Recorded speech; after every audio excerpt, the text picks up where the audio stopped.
Now I know that you're not going to rest until your images are perfect and ready to send to your clients. But what I want you to do is track your progress.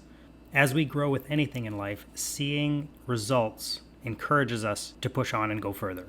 So I've made this handy little chart that I recommend that you print out and then fill out as you go. You can have one for family shoots and you can have another for wedding shoots. And under each category, there are blank spaces for you to fill in how much time that it takes you to do these things. Now, in order to know how much time it takes you to do these things, you've got to time it. So I use the stopwatch feature on my phone.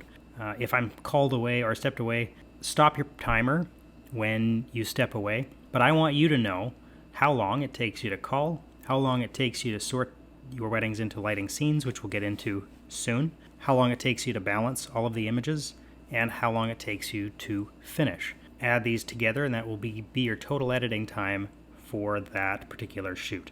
So as we can see these times drop and we get better at this technique, you will find yourself excited by what you are learning and what you are applying.